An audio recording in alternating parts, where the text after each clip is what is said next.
Bismillahirrahmanirrahim. Alhamdulillahi Rabbil Alamin.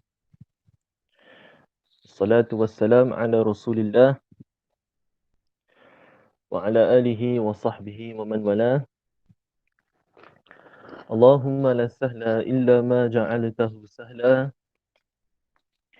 Wa anta ya hayyu ya qayyum taj'alul hazna idza syi'ta sahla. Allahumma 'allimna ma jahilna wa dhakkirna ma nasina. Rabbi zidna ilma. نسأل الله تبارك وتعالى أن يجعل نياتنا وأعمالنا خالصة لوجهه الكريم وجعلنا من الذين يتبعون القول ويتبعون أحسنه. أما بعد، وقال النبي عليه الصلاة والسلام: إنما الأعمال بالنيات وإنما لكل امرئ ما نوى. Muslimin dan muslimat rahimakumullah, sebelum kita mulakan, mari sama-sama kita buat niat yang ikhlas kerana Allah Ta'ala. Mudah-mudahan dengan asbab niat yang ikhlas ini Allah Ta'ala terima amalan kita dan Allah Ta'ala mengurniakan kita istiqamah dalam belajar ilmu. Kerana di antara rahsia-rahsia untuk mendapatkan istiqamah dalam amalan soleh, kata ulama, ia adalah dengan cara kita buat amalan itu dengan ikhlas lillahi ta'ala.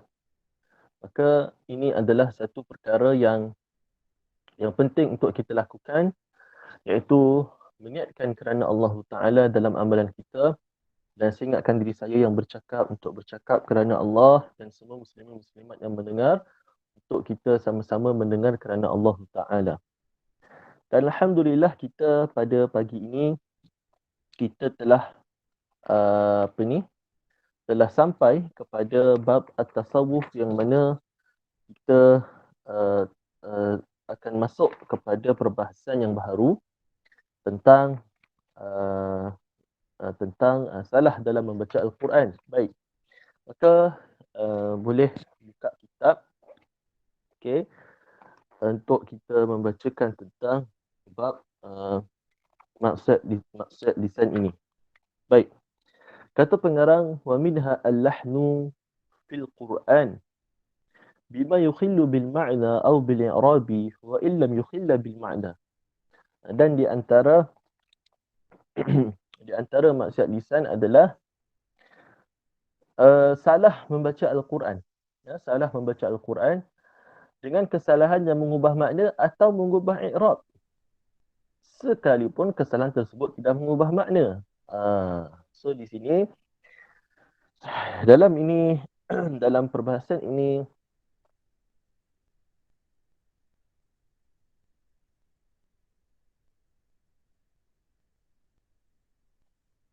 okey. Maaf, saya tak buka mic dari awal. Allahu Akbar. Okey. Bismillahirrahmanirrahim. Alhamdulillahi Rabbil Alamin. Wassalatu wassalam ala Rasulillah wa ala alihi wa sahbihi wa man walah. Allahumma la sahla illa ma ja'altahu sahla. Oh, dengar? Dari awal dah dengar Okey.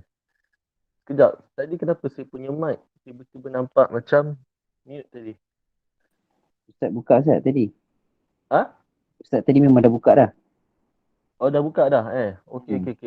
Baik. Okey, so terus baca Boleh. Okey, baris. Okey, minta maaf sebab saya ternampak ada mute dekat mic saya. Okey.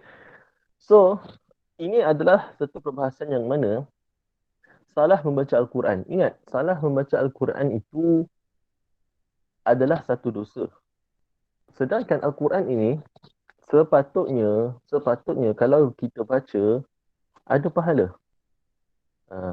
Yang mana Nabi kata, man qara'a fi kitabillah, man qara'a harfan min kitabillah falahu 10 hasanah. Siapa yang baca satu huruf daripada kitab Allah, maka baginya 10 kebaikan.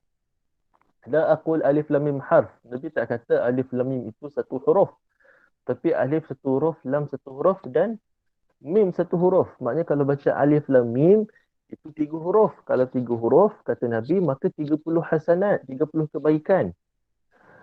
Maka kalaulah sepatutnya baca Quran ada pahala, tapi di sana ada orang baca Quran, dia dapat dosa. Kenapa? Seperti yang kita sedang baca ini, iaitu al-lahm fil Quran. Salah membaca Al-Quran. Okay? Salah baca Quran ni dia ada banyak cabang dia. Ada yang salah baca Quran itu, dia mengubah makna. Mengubah makna. Mengubah makna. Contoh macam mana?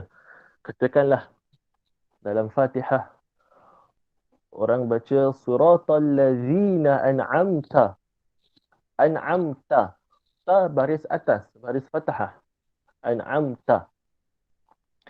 Maka jika orang baca siratal ladzina an'amtu, tu baris depan, baris dhammah dibaca. Maka salah makna. Kerana kalau baca siratal ladzina an'amtu, dia akan cakap jalan yang telah aku beri nikmat. Sedangkan yang sepatutnya siratal ladzina an'amta, jalan yang telah engkau ya Allah beri nikmat. Jadi menyalahi makna apa yang sepatutnya. Maka itu satu dosa. Okey. Dan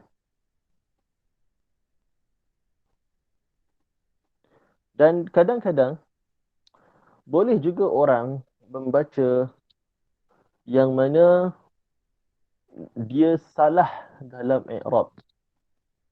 Dia salah dalam i'rab. Okey, i'rab ni satu ilmu dalam bahasa Arab. Okey. Yang mana kadang-kadang bila boleh berubah baris, maka dia boleh berubah makna. Okey. Jadi juga dia akan menjadi kesalahan, ataupun dia baca Quran, dia tidak ada perubahan pada makna, tidak ada perubahan pada i'rab, tetapi dia salah bacanya. Contoh macam mana? Katakan dalam Fatihah orang baca iyyaka na'budu. Sepatutnya iyyaka na'budu. Sepatutnya iyyaka na'budu, tapi dia baca iyyaka na'budu. Na'budu maksudnya nun tu baris bawah. Na'budu dia tak ada makna dalam, dia tidak mengubah makna, tetapi salah bacaan itu. Kalau orang baca iyyaka na'budu, itu tidak menjadi ubah makna atau ubah i'rab, tetapi mencacatkan bacaan. Mencacatkan bacaan. Okey. Dan ini baru kita sebut tentang suratul Fatihah. Dan siapa terutamanya surah-surah lain. Okey, surah-surah lain yang kalau kita hendak membacanya, maka tidak boleh tidak, mesti berhajat kepada ilmu. Mesti kita berhajat kepada ilmu, hendaklah kita membacanya dengan bertalaqi. Okey. Dan jika seseorang, dalam fiqh saya rasa insya-Allah sudah dibahaskan perkara ini, dalam jika seseorang dia belum lagi dia belum lagi memantapkan bacaan Fatihah dia. Bacaan Fatihah ini dia satu-satunya surah yang mesti semua orang boleh baca. Dalam Quran ada 114 surah. 114 surah. Satu-satunya surah yang semua orang kena boleh baca ia adalah Fatihah. Suratul Fatihah. Okey. Suratul Fatihah ia adalah wajib aini. Wajib ke atas setiap mukallaf untuk tahu. Maka jika seseorang dia Fatihah dia masih lagi belum mahir ataupun masih lagi belum betul, maka dia kena menghabiskan kebanyakan waktu dia untuk memastikan bacaan Fatihahnya betul. Maksudnya dia kena habiskan waktu dia belajar Fatihah. Belajar Fatihah. Okey. Katakan hari ni belajar, pastikan ayat pertama, besok ayat kedua, lusa ayat ketiga. Dia hanyalah 7 ayat. Maka seumur hidup sekurang-kurang seseorang itu paling kurang Fatihah dia boleh baca dengan betul. Dengan betul. Okey. Bukannya Alhamdu dia jadi Alhamdu ha tukar dengan ha. Okey. Siratal lazi huruf za tukar dengan za. Tak boleh baca siratal lazi. Kena siratal lazi. Maka jika seseorang seumur hidupnya surah-surah lain tak boleh baca, maka dia jangan risau. Kerana bukanlah jangan risau. Maksudnya kewajipan yang utama adalah Fatihah. Itu tahap kita kata paling-paling teruk. Paling-paling teruk, paling-paling kurang Fatihah kena boleh baca. Okey? Baik. Jadi dalam isu ini juga seseorang dikehendaki memastikan dia telah bertalaqi Al-Quran, telah membaca Al-Quran itu dengan betul untuk memastikan tidak ada kesalahan pada bacaan Al-Quran yang dibaca. Maka kita tak nak asal dia boleh dapat pahala kerana baca Quran tapi dia berubah menjadi dosa. Berubah menjadi dosa disebabkan dia salah membaca Quran. So hati-hati para muslimin dan muslimat, kita dalam membaca Al-Quran pastikan kita tidak salah dalam membaca. Okey. Baik. Itu tentang bacaan Al-Quran. Okey. Kemudian kata pengarang rahimahullah taala, was-su'alu lil ghani bimalin aw hirfah. Juga di antara maksiat lisan adalah meminta-minta bagi orang yang berkeupayaan yang memiliki harta atau mempunyai pekerjaan. Okey. Maksudnya apa? Maksud ini adalah di antara maksiat lisan apabila seseorang dia meminta-minta kepada orang lain, okey, harta. Dia minta duit, dia mengemis duit orang, okey. Dalam keadaan dia berkeupayaan. Okey. Maksudnya dia mampu. Dia ada duit, dia ada cukup keperluan hidup dia yang untuk menanggung kewajipan nafkahnya sebagai contoh. Tapi dia meminta-minta orang lain tambahan daripada itu. Sedangkan dia dah cukup. Okey? Sedangkan dia dah ada duit yang memadai. Maka tidak boleh, haram hukumnya. Ataupun dia mempunyai pekerjaan. Okey? Ataupun dia ada tenaga. Dia boleh pergi untuk cari rezeki, cari kerja. Tapi dia tidak melakukannya, maka dia hanya meminta-minta. Dia pergi minta rumah sana, mengemis rumah sini, mengemis rumah sana. Dalam keadaan dia berkeupayaan, dia mampu. Ataupun dia ada kerja. Maka di sini haram. Maka setengah orang zaman sekarang dia bermudah-mudah dalam minta duit. Pergi dekat Facebook. Kadang-kadang bukannya dia berhajat. Tapi dia nak scam duit orang. Ada setengah orang, dia ada pekerjaan cukup untuk apa yang memenuhi kehajat dia. Tapi dia nak berlazat-lazat dengan dunia. Maka dia minta duit orang. Maka itu haram. Atau ada orang dia mampu kerja. Tapi dia tak nak kerja. Dia rela diri dia meminta duit pada orang lain. Maka ini tidak boleh. Okey, kerana dilarang dalam Islam. Okey. Maka ingat bahawasanya kalau minta-minta duit pada orang bukan sahaja itu tidak dibolehkan dalam Islam dalam keadaan ini. Bahkan ia juga menjatuhkan maruah seseorang. Menjatuhkan juga maruah seseorang. Okey. Baik. Kemudian kata pengarang, antara maksiat lisan juga adalah وَالنَّذْرُ بِقَصْدِ حِرْمَانِ الْوَارِثِ, bernazar dengan tujuan untuk menghalang ahli keluarganya daripada mendapat harta tinggalannya. Okey. Bernazar. Ha. Maka ini antara maksud lisan. Apabila seseorang, contohnya seorang lelaki, contoh dia bernazar, yang mana nazarnya itu niat dia untuk supaya warisnya tidak mendapat hartanya. Jika nazar niat seperti ini, maka tidak sah nazar itu. Maka tidak sah nazar itu. Okey. Adapun kalau dia bernazar tentang sesuatu yang mana niat dia bukanlah untuk uh, menghalang warisnya mendapat hartanya, maka yang ini tidak haram. Yang ini tidak. Yang haram adalah apabila dia niatkan untuk supaya warisnya tidak mendapat harta daripada dia. Okey. Dan uh,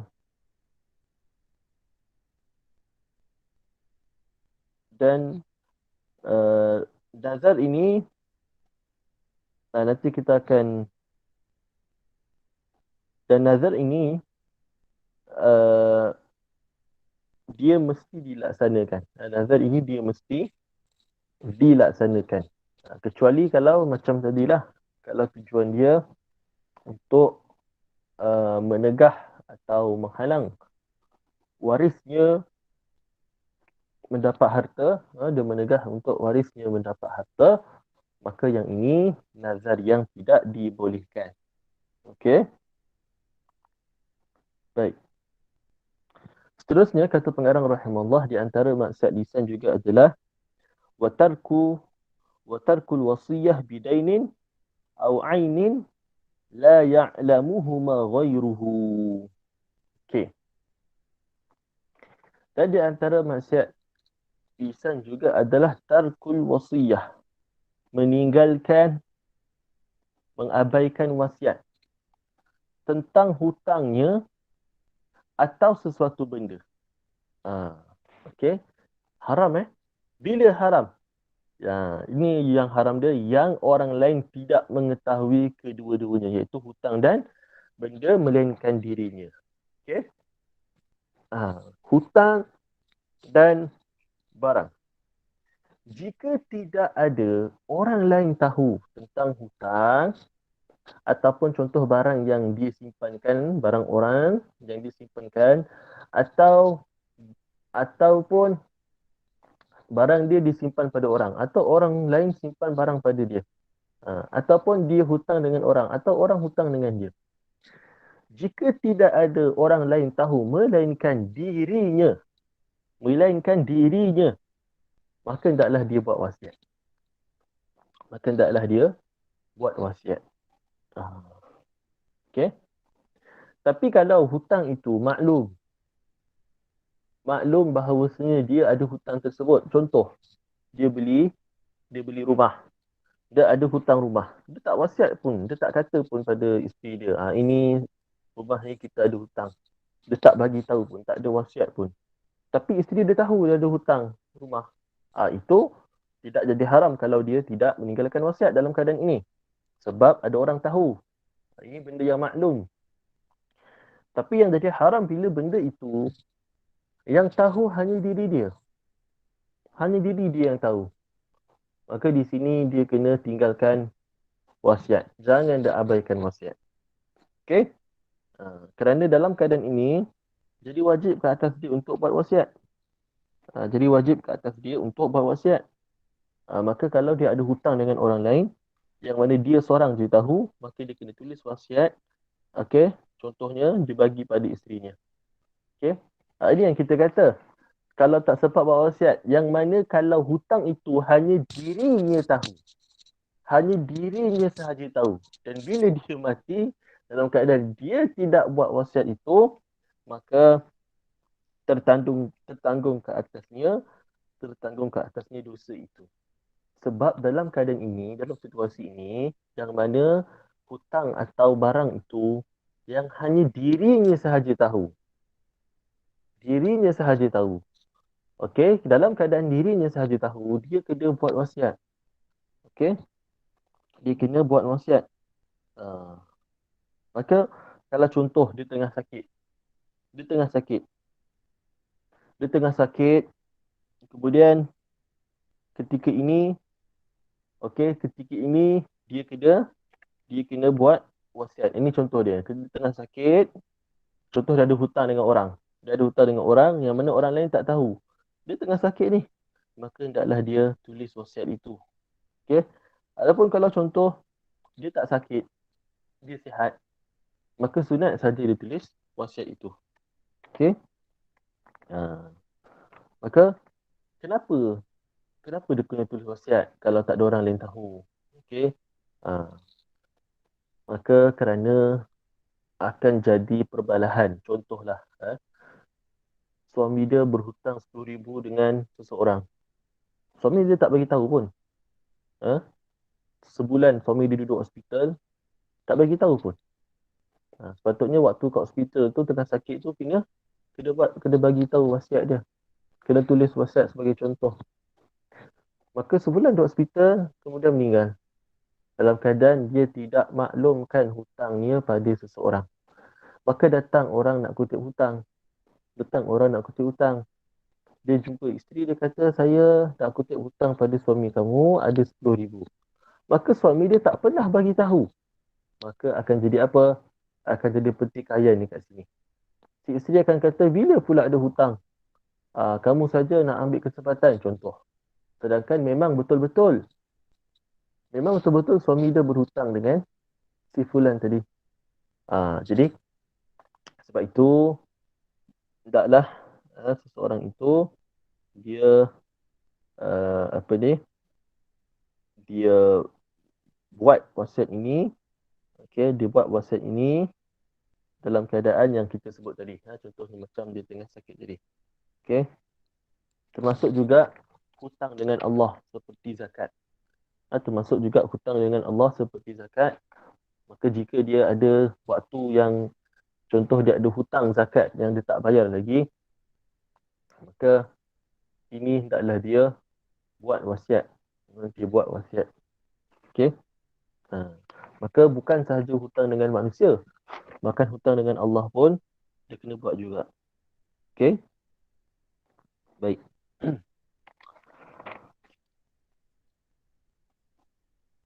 Dan ini juga ada maslahah ataupun ada hikmah. Semua hukum Islam wajib atau sunat atau harus, semua ini ada hikmah.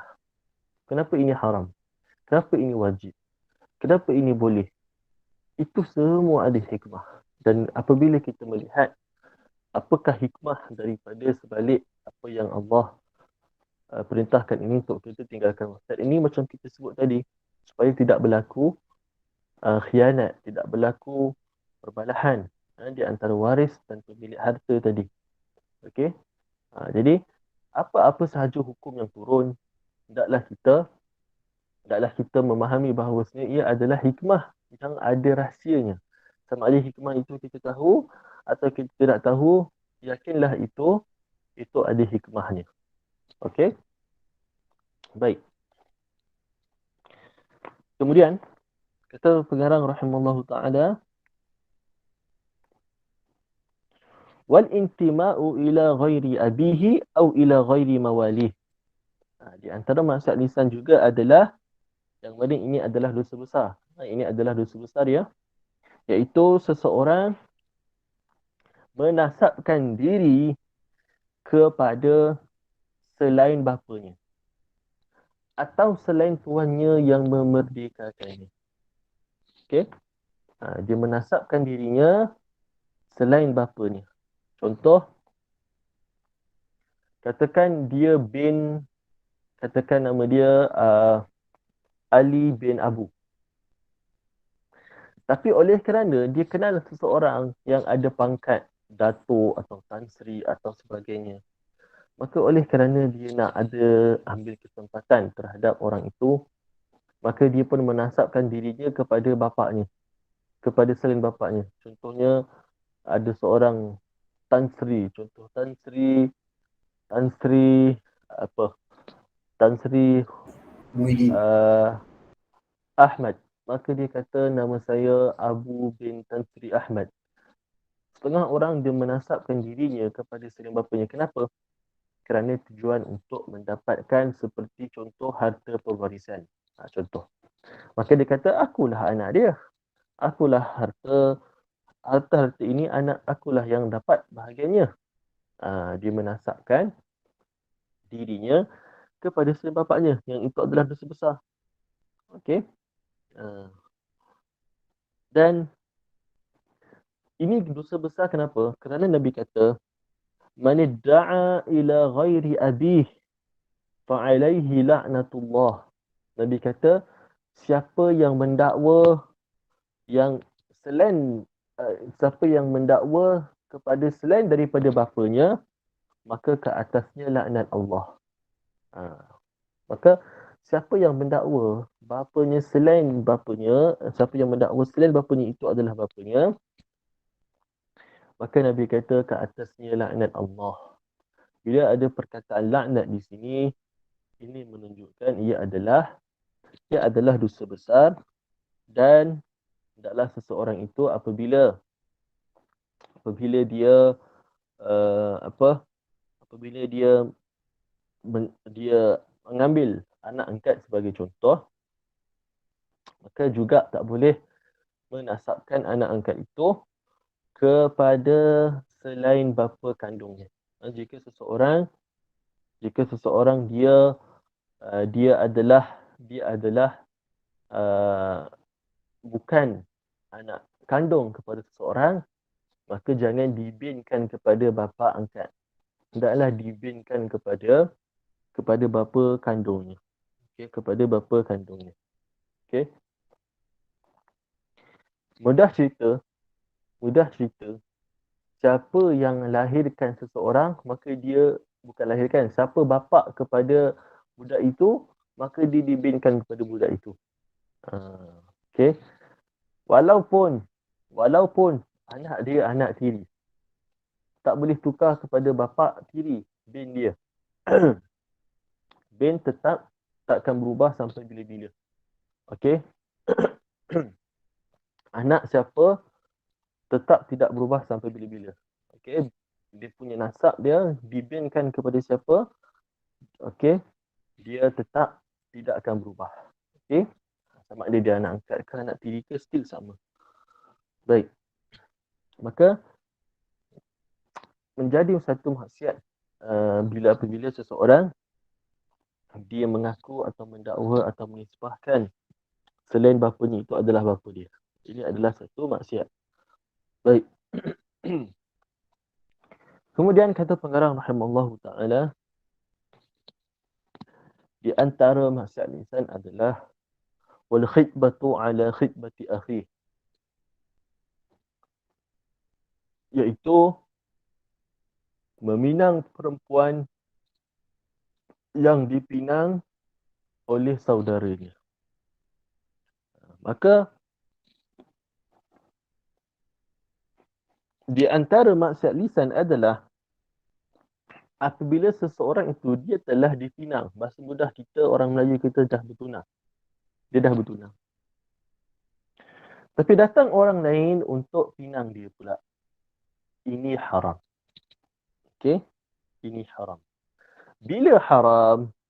Haram apabila telah menjadi persetujuan ijabah, yang mana persetujuan itu daripada wali mujbir. Contohnya bapaknya daripada wali mujbir ataupun daripada wali yang mana, contohlah, mudah cerita macam ni. Lelaki tadi datang kepada family perempuan. Family perempuan, contohnya bapaknya kata, saya dah setuju. Okey, kamu pinang dengan anak saya. Dah setuju.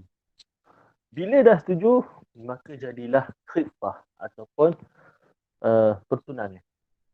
Bila dah jadi pertunangan, tidak boleh orang lain masuk meminang dia. Okey, bahasa kita orang lain sailang dia. Maka ini haram. Okey, kenapa haram? Nabi kata, la yakhtub ahadukum ala khitbati akhih hatta yatraka al-khatib qablahu aw ya'zana lahu. Nabi kata, jangan kamu meminang di atas pinangan saudara kamu. Sehinggalah yatrukul khatib qablahu. Sehinggalah tunang yang sebelumnya dah tinggalkan dia. Au ya'zana lahu. Ataupun tunang laki tadi diizinkan. Kau nak ke tunang aku tu? Ambil lah. Maka harus. Okey. Maka haram hukumnya jika seseorang sudah bertunang, sudah dipinang. Okey. Dan dalam keadaan ini, dia masih lagi tunang orang. Masih lagi tunang orang. Maka haram orang ambil dia sebagai untuk masuk meminang. Kalau nak juga masuk meminang, pastikan dah putus. Pastikan dah putus tunang atau tunang laki dia tu bagi izin pada dia. Ambil lah kalau kau nak. Kalau tak ada dua ini, kalau tak ada ini, maka haram. Okey? Dan kena faham maksud tunang itu. Tunang ini bukanlah hanya sekadar contoh lelaki kata pada perempuan tu. Dia kata, saya nak kahwin dengan kamu. Perempuan tu, okey. Ini belum lagi bertunang. Belum lagi. Bila dah dikatakan bertunang itu, apabila tadi, bagi contoh walinya, bapa budak perempuan itu, dia dah bersetuju. Dia dah bersetuju, maka dalam keadaan ini, jadilah pinangan yang sah, maka officially dia bertunang. Okay? Tapi kalau sekadar masih lagi cakap-cakap, sembang-sembang, berduaan, tak ada jumpa walinya, maka datang orang lain pergi terus jumpa wali dia. Maka itu kalau walinya setuju, jadilah tunang contoh. Kalau wali dia setuju, perempuan tu okey semua, maka jadilah tunang. Okey? Atau boleh jadi, orang datang nak masuk meminang. Maka walinya merijek dia. Walinya tolak dia. Tak terima. Maka tak jadilah pinangan tadi. Maka barulah orang lain boleh masuk pinangan. Okey? Bila mana wali dia kata, saya tak setuju, saya tak nak anak saya kahwin dengan kamu. Maka bolehlah kalau dia dimasuk pinang oleh orang lain setelah itu, boleh. Okey? Maka kalau seorang itu dia kena reject, maka tak dikira pinangan. Okey? Jadi apa hikmah dia? Apa tujuan Islam meletakkan tidak boleh masuk pinangan saudaranya? Ini kerana ia akan menyakiti saudaranya itu. Dia akan menjadi saudaranya itu menyakiti, disakiti kerana sebab perkara itu. Okay, maka sebab itulah tidak boleh. Okay. Maka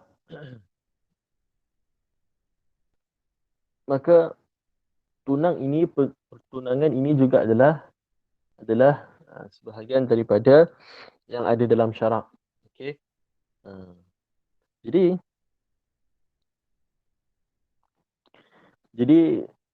kita disarankan untuk menyembunyikan atau sembunyikan pinangan dan menzahirkan ataupun memaklumkan tentang pernikahan. Okey. Tentang pernikahan kita maklumkan, kita hebahkan, kita luaskan makluman supaya untuk orang tahu ataupun pinangan itu kita digalakkan untuk tidak menyebarkan. Okey. Berbeza dengan tunang itu berbeza dengan perkahwinan. Okey. Baik. Terusnya kata pengarang, di antara maksiat lisan juga adalah wal fatwa bi ghairi ilmin. Berfatwa tanpa ilmu. Fatwa tanpa ilmu ini adalah dosa yang besar. Berfatwa tanpa ilmu ini adalah dosa besar. Kenapa dosa besar? Nabi kata dalam satu hadis, man afta bi ghairi ilmin la'anathu malaikatus sama'i wal ard. Nabi kata barang siapa yang berfatwa tanpa ilmu, maka baginya laknat Allah, laknat fa'alaihi laknatullahi wa fa'alaihi laknatullahi wa malaikatu samil, maka baginya laknat Allah dan malaikat langit dan bumi. Maka Allah melaknat orang yang berfatwa tanpa ilmu. Allah melaknat orang yang bercakap sesuatu dalam agama tanpa didasari oleh ilmu. Dalam Quran Allah berfirman dalam suratul Isra ayat yang ke-36, Allah berfirman wala taqfu ma laysa laka bihi ilm inna sam'a wal basara wal fuad kullu ulaika kana anhu mas'ula. Allah berfirman la taqfu ma laysa laka bihi ilm. Jangan kamu bercakap tentang sesuatu yang kamu tidak tahu. Jangan kamu cakap sesuatu yang kamu tak ada ilmu tentangnya. Inna sam'a wal basara. Sesungguhnya pendengaran dan penglihatan. Wal fuad dan hati-hati itu. Kullu ulaika kana anhu mas'ula. Semua itu akan dipertanggungjawabkan. Akan dipertanggungjawabkan. Maka jika kita nak bercakap tentang sesuatu ilmu agama, terutamanya, maka hendaklah kita bercakap dengan fatwa dengan ilmu. Orang tanya apa hukum sekian-sekian, maka hendaklah jawapan yang kita cakap itu didasari dengan ilmu. Jangan kita memandai-mandai memberi jawapan dalam agama yang mana kita tidak tahu pun. Kita kata apa? Kita kata, oh saya rasa tak boleh. Ini bukan nasi kerabu nak rasa-rasa, bukan. Ini bidang agama, ini perkara syarak. Kalau orang tanya hukum sekian-sekian, kita tak tahu, jawab sahaja tidak tahu. Jawab sahaja tidak tahu. Kenapa? Kerana Allah akan bertanggungjawabkan apa yang kita cakapkan ini. Okey, percakapan kita, jawapan kita ini akan dipertanggungjawabkan di hari akhirat. Sama ada kita seorang yang mengajar atau yang belajar ataupun siapa-siapa sahaja, jangan sesekali kita memberi jawapan yang mana kita tak tahu jawapannya. Contoh seperti dalam kelas ini. Ada orang yang tanya pada saya satu soalan dan saya tak tahu. Apa patut saya buat? Cakapkan sahaja tidak tahu. Nanti kita akan carikan jawapan. Nanti kita akan rujuk pada guru-guru. Bukannya bila mana kita tak tahu jawapan, kita kata, saya rasa macam ni. Ataupun kita main jawab sahaja berdasarkan pendapat kita sendiri. Tak boleh kata macam tu. Pada pandangan saya, hukum ni saya rasa macam ni lah. Sekian. Tak boleh. Hendaklah bertakwa kepada Allah. Dan tengoklah kepada hadis tadi, Nabi melaknat. Allah Ta'ala melaknat orang yang bercakap tanpa ilmu. Dan Al-Quran juga telah melarang kita untuk bercakap sesuatu tanpa ilmu. Bahkan Nabi juga melarang dalam satu hadis. Nabi kata, man qala fil Quran bi ra'yihi fa asab faqad akhta. Nabi kata, siapa yang bercakap sesuatu tentang Al-Quran, cakap sesuatu tentang Quran dengan pendapat dia, fa asab, walaupun betul, faqad akhta, maka tetap salah, tetap tak boleh. Tengok Nabi kata, man qala fil Quran bi ra'yihi, siapa yang bercakap tentang Quran, contohnya dia tafsirkan Quran ke, dia cakap tentang Quran ke, fa asab, tak sengaja betul, faqad akhta, tetap salah. Contohlah orang tanya dia, apa ayat ni tafsiran dia? Dia pun baca tengok, oh aku rasa tafsiran dia maksud dia sekian. Maka dia pun tak pasti, dia balik rumah dia cek. Betul lah apa aku cakap. Maka Nabi kata, walaupun betul tapi tetap salah. Walaupun betul tapi tetap salah. Ini apa dia? Ini memberi gambaran kepada kita bahawasanya larangan ataupun Nabi berkeras untuk tidak membenarkan seseorang untuk bercakap sesuatu tentang ilmu yang mana dia tidak tahu. Contohilah kepada seorang sahabat Nabi, Abu Bakar As-Siddiq radhiyallahu anhu, yang mana dia adalah sahabat yang paling afdal dan dia adalah orang Arab. Orang Arab ya. Tapi satu ketika orang tanya dia tentang satu ayat Al-Quran, wa fakihatan wa abba. Maka sahabat tanya, ya Aba Bakrin, fakihah laqad arifna, amma abba fama hiya. Sahabat tu tanya, wahai Abu Bakar, kan dalam Quran ada wa fakihatan wa abba. Fakihah kami dah tahu maknanya. Adapun abba, alif ba alif. Abba, apa maksud dia? Maka Sayyidina Abu Bakar, dia kata apa? Dia kata, saya tidak tahu. Dia tidak tahu. Sedangkan dia orang Arab. Sedangkan dia sahabat yang paling afdal. Abu Bakar kata, ayu sama'in tudhillini wa ayu ardin tuqlini in ana kuntu fi kitabillah ma la'alam. Dia kata, aku tidak tahu. Tak tahu. Bukannya Abu Bakar dia goreng. Oh, Abba ni maksudnya alif ni sekian-sekian, ba sekian-sekian, alif sekian. Tak. Dan dia tidak menghantam. Dan dia tidak keluarkan pendapat dia sendiri. Tak seperti kebanyakan orang zaman sekarang, dia buat satu halaqah, buat bulatan, buka Quran, kemudian baca sesuatu ayat daripada Quran, kemudian tafsirkan dengan pendapat sendiri. Katakan ada 5 orang, maka ada 5 jawapan tafsiran. Kalau A kata tafsiran ayat ni sekian-sekian. Kemudian B, dia kena bagi tafsiran lain daripada yang A. A'udzubillah, ini bukan cara dia. Kalau nak jadi ahli tafsir, kalau nak jadi profesor, belajarlah ilmu. Bukan kita goreng sendiri, bukan kita buat pendapat sendiri. Kalau itu caranya, maka tutup sahajalah pondok-pondok ataupun tutup sahajalah tempat-tempat belajar kitab. Kerana semua boleh bagi pendapat sendiri. Ini bukan caranya. Ramai orang yang buat perkara ini, hatta bahasa Arab pun dia tidak tahu. Kadang-kadang baca Quran pun dia salah. Tapi berani-berani nak tafsirkan Quran. Muslimin dan Muslimat, ini bukan metod atau cara ulama. Bukan cara ulama untuk supaya dia faham tafsir, dia duduk dan dia bagi pendapat masing-masing dalam tafsir sesuatu ayat.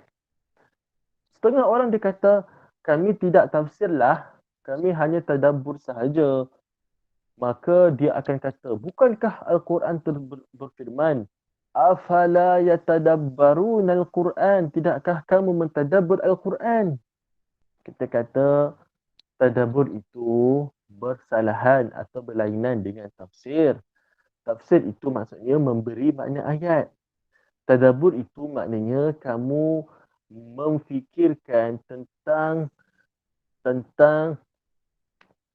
kebesaran Allah, seperti contoh berdasarkan tafsiran yang kamu telah belajar setelah itu. Tadabbur itu kamu fikirkan tentang nikmat-nikmat Allah, tentang kebesaran Allah setelah mana kamu mempelajari tafsir itu. Bukannya kamu memberikan makna ayat itu dan kamu gunakan istilah tadabbur. Tidak. Jika keluarkan makna ataupun keluarkan tafsiran bagi ayat itu dipanggil sebagai tafsir. Tadabbur itu kamu fikirkan tentang nikmat-nikmat, tentang hikmah, tentang kelebihan daripada tentang memfikirkan tentang kebesaran Allah setelah kamu belajar tafsir. Itu yang betul dalam tadabbur. Tapi yang kebanyakan orang buat adalah dia memberi makna ayat itu, dia mentafsir ayat itu dan digunakan istilah tadabbur. Sebenarnya hakikatnya mereka tidak tadabbur tapi mereka tafsir. Ini tidak boleh. Hendaklah kita bertakwa kepada Allah. Sedangkan Abu Bakar, satu perkataan pun dia tak berani. Dia tak berani untuk tafsirkan Quran. Tapi ramai orang yang tak faham Quran, yang bahasa Arab pun tidak mahir, yang kadang-kadang baca pun salah tapi sudah berani-berani untuk tafsirkan Quran. Jika mahu belajar tafsir, silakan. Jika mahu mentafsirkan Quran, belajarlah tafsir. Itu cara dia. Sedangkan Rasulullah SAW Dia pun sendiri ada jawapan yang dia tidak tahu. Tengok, Nabi sendiri apabila seorang lelaki tanya dia, "Ya Rasulullah," dia ditanya tentang ada seorang lelaki datang kepada Rasulullah, tanya dia tentang tempat yang paling afdal, okey, dan tempat yang paling buruk di atas muka bumi. Okey. Tempat yang paling afdal di atas muka bumi apa dia? Dan tempat yang paling buruk di atas muka bumi apa dia? Nabi kata la adri. Fas'ala Jibril. Dia tak kata, Nabi kata aku tak tahu, maka tanyalah Jibril. Maka dia tanya Jibril. Maka Rasulullah tanya pada Jibril, apakah tempat yang paling afdal dan tempat yang paling buruk di atas muka bumi? Jibril kata, la adri fas'alu Rabbul Izzah. Aku tak tahu juga. Jibril pun tak tahu. Ketua bagi segala malaikat pun tidak tahu tempat paling afdal dan tempat paling buruk atas muka bumi. Maka Jibril pun tanya pada Allah Ta'ala. Maka setelah itu setelah beberapa ketika turunlah jawapan dari Jibril. Maka dikatakan bahawasanya, okay, afdalu ahla biqa'il ardi al-masajid wa syarruha al-aswaq. Tempat yang paling afdal di atas muka bumi adalah masjid-masjid, wa syarruha al-aswaq, dan tempat yang paling buruk atas muka bumi adalah pasar-pasar. Pasar-pasar bukan contoh pasar malam saja, tak. Mall-mall itu termasuk pasar juga. Maka kalau tak ada apa-apa nak buat, janganlah suka lepak-lepak mall dan sebagainya. Tempat yang paling buruk atas muka bumi. Okay? Jadi asalnya Nabi sendiri ditanya oleh seorang lelaki, apakah tempat paling afdal dan tempat paling buruk? Nabi tak tahu. Tanya Jibril, Jibril pun tak tahu. Kemudian barulah setelah itu turun jawapan dari Jibril. Jibril bagi tahu, afdal tempat yang paling afdal ala biqa'il ardi al-masajid. Tempat yang paling afdal masjid, tempat paling buruk adalah pasar-pasar. Sedangkan Nabi SAW, dia tidak malu. Dia tidak malu untuk jawab dengan lelaki tadi, saya tidak tahu. Dia tak malu. Kerana tahu betapa pentingnya amanah dalam sampaikan ilmu. Nabi tak hantam sahaja. Nabi pun kalau tak tahu, cakap tak tahu. Jibril pun tak tahu, dia cakap tak tahu. Lihat, kita dah bagi contoh Abu Bakar As-Siddiq, sahabat Nabi. Kita bagi contoh Nabi sendiri, Nabi SAW. Dan kita bagi contoh lagi daripada Jibril sendiri tak tahu. Ada tak ulama' yang dia bagi jawapan tak tahu? Ada. Ada. Contohnya siapa? Al-Imam Malik radhiyallahu anhu. Al-Imam Malik, kita tahu dia alim dan dia mujtahid mutlak. Maksud mujtahid mutlak ni, dia ada autoriti keluarkan hukum direct dari Quran dan hadis. Maka setengah orang kata, kenapa kita nak ikut mazhab? Kenapa kita nak ikut mazhab? Kenapa tak tengok sahaja Quran dan hadis? Kita bagi tahu, kita ini tak ada autoriti kerana kita tak mahir Quran dan hadis. Maka ada sesetengah orang sahaja yang ada kelayakan untuk ambil hukum direct dari Quran dan hadis. Seperti mujtahid mutlak. Maka Al-Imam Malik, level dia mujtahid mutlak. Level dia mujtahid mutlak, dia boleh ambil hukum direct Quran dan hadis. Sebab dia ada alat-alat dia ada ilmu-ilmu yang menyampaikan dia kepada martabat mujtahid tadi. Okey, maka Al-Imam Malik, dia ditanya 48 soalan. 48 soalan. Mana dia dapat 48 soalan? Zaman dahulu bukan macam zaman sekarang. Jika mereka nak tanya soalan, maka contohlah, orang ini dia datang dari jauh. Dia datang dari jauh, dikumpulkan soalan daripada kaum dia, daripada kabilah dia, maka dia bawa soalan itu, sejumlah 48 soalan dia bawa kepada Imam Malik. Imam Malik tinggal di Madinah. Maka daripada 48 soalan, Al-Imam Malik hanya jawab 16. 16 sahaja. Maksudnya dia hanya jawab 1/3. 2/3 lagi Imam Malik tak jawab. sedangkan dia mujtahid, level paling atas dalam martabat fiqh. Maka orang yang bawakan soalan ni, dia kata pada Imam Malik, dia kata aku datang ini dari jauh dan aku bawa bersama bersama jawapan yang, bersama soalan yang dikemukakan oleh orang-orang di tempat aku itu. Apa yang aku akan jawab kalau aku balik kepada kaum aku semula? Imam Malik kata, katakan sahaja. Imam Malik jawab tak tahu. Jawapan dia tidak tahu. Zaman dahulu bukan macam zaman sekarang. Kalau dari jauh pun boleh WhatsApp nak tanya soalan. Dari jauh pun boleh call. Ni soalan dia macam mana. Ada duduk dekat kampung, tak ada masalah. Boleh call, boleh WhatsApp. Tapi zaman dulu, nak tak nak, mereka kena hantar wakil untuk tanya soalan kalau dia duduk jauh. Jadi Imam Malik kata, kamu katakan sahaja kepada mereka. Jawapan Imam Malik adalah jawapannya tidak tahu. Tanpa rasa segan. Tanpa rasa, oh, nanti habislah, jatuhlah martabat aku. Tidak. Setengah orang yang kadang-kadang dia itu ajarkan manusia ilmu, bagus, ada pahala. Tapi kadang-kadang beri mudarat kerana memberi jawapan yang tidak selari dengan syarak, bahkan memberi jawapan tanpa ilmu. Dia tak tahu pun dia jawab juga. Sebab apa? Sebab dia rasa malu kalau tak dapat jawab. Dia rasa orang akan pertikaikan dia kalau dia tak dapat jawab. Jangan malu untuk cakap saya tidak tahu. Ulama kata man qala la adri faqad afta. Siapa yang berkata aku tidak tahu, maka dia telah berfatwa. Dia telah bagi jawapan. Jawapannya tak tahu. Dan juga ulama kata man qala siapa yang kata tidak tahu nisful ilm. La adri itu nisful ilm. Kalau kata saya tak tahu, itu adalah separuh dari ilmu, sebahagian dari ilmu. Maka bila dia tidak tahu, maka dia akan cari jawapan dia untuk tahu. Itu caranya.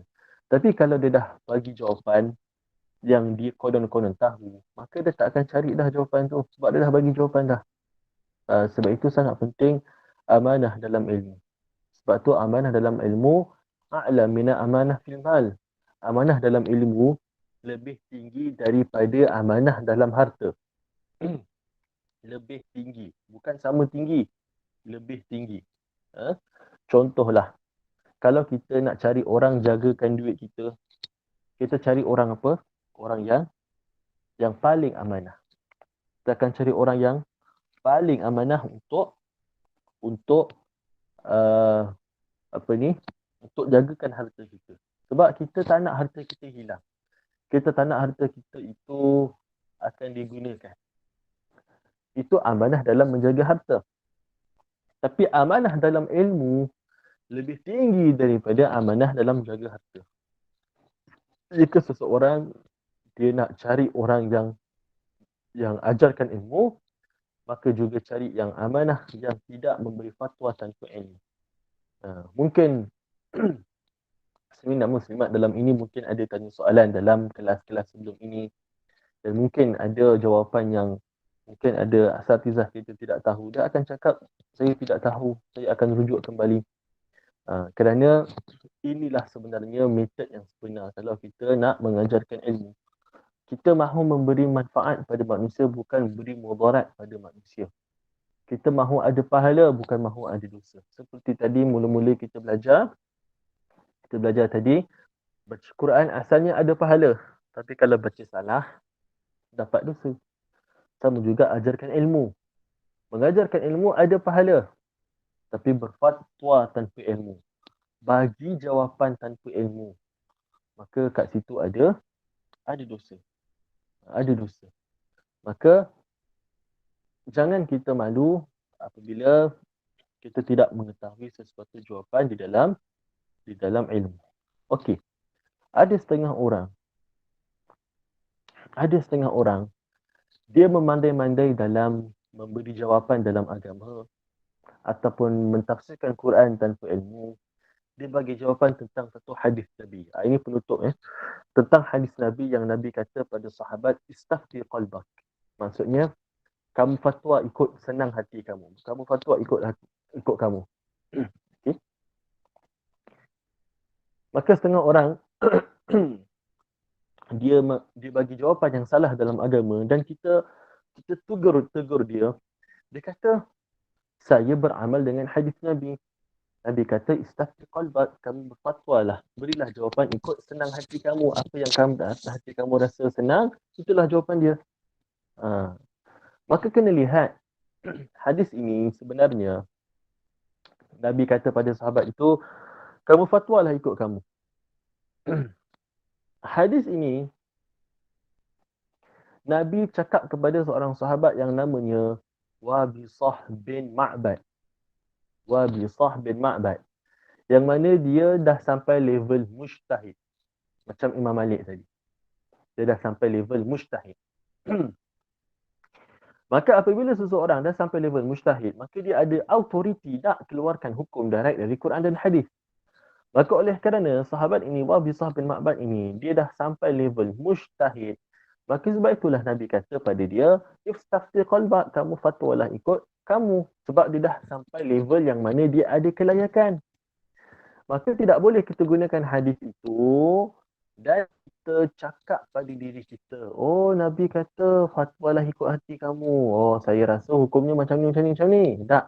Kerana kita bukan mujtahid. Maka belajarlah cara dia. Tak tahu belajar, itu cara dia. Jangan kita memandai-mandai. Okey? Maka sebab itu sebab itu kita sangat berkeras dalam perkara ini kerana ia boleh memudaratkan orang. Jika seseorang itu dia adalah seorang tenaga pengajar. Okey, tenaga pengajar. Dan ditanya tentang soalan. Contoh dia cikgu kat sekolah. Dan dia tak tahu jawapan, tidaklah dia jawab tidak tahu. Kerana kalau dia bagi jawapan dalam dia tidak tahu, itu memudaratkan lebih banyak dari manfaatkan. Better dia tak payah mengajar. Sebab apa? Sebab kalau tujuan dia kata nak mengajar supaya ada pahala, sebenarnya memudaratkan, dia itu memudaratkan lebih banyak daripada memanfaatkan. Maka hendaklah ikhlaskan niat, kita bukan nak kemasyhuran, kita bukan nakkan pujian. Jika tidak tahu jawapan, senang sahaja jawab tidak tahu dan carilah jawapan setelah itu. Bukannya kita cari jawapan sendiri dan dipuji oleh orang. Oh hebatnya kamu semua tahu. Tidak. Okey? Maka itu sahaja untuk hari ini. Maka itu sangat penting. Okey?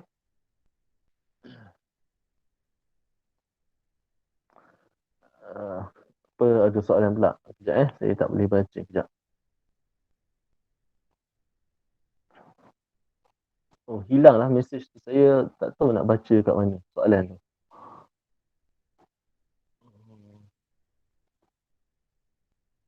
Oh. Jika wali murid tidak. Okey.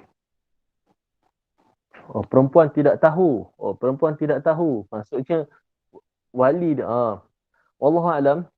Nanti saya rujuk balik macam mana. Okey, sebab setakat yang saya dapat adalah bila dan lelaki tu wali dan perempuan tu ada, dua-duanya ada dan mereka telah sepakat, maka jadilah pertolongan. Wallahu alam, kalau macam ini saya perlu refer balik. Okey? Sebab yang saya faham soalan ni, contohnya perempuan tu tak ada, tiba-tiba bapaknya tiba-tiba kata kamu tunang dengan dia, contoh macam tu. Maka ini saya kena refer baliklah. Tanpa jika wali itu tapi perempuan tak setuju atau tak mengetahui. Tak setuju atau tak mengetahui. Okey. Ini saya perlu refer balik nanti. Okey, insya-Allah nanti saya datangkan jawapan minggu depan insya-Allah. Okey. So barakallahu fikum wa ahsanallahu ilaikum, jazakumullah kulla khair. Kita tahlil la ilaha illallah, la ilaha illallah, la ilaha illallah. Allahumma salli ala sayyidina Muhammad wa ala alihi wa sahbihi wasallim. Allahumma salli ala sayyidina Muhammad wa sahbihi wasallim. Allahumma salli ala sayyidina Muhammad wa ala alihi wa sahbihi. Akramakumullah jami'an. Jazakumullah kulla khair. Assalamualaikum Ustaz. Waalaikumsalam warahmatullahi. Terima kasih Ustaz. Syukur. Sama. Ahlan wa sahlan.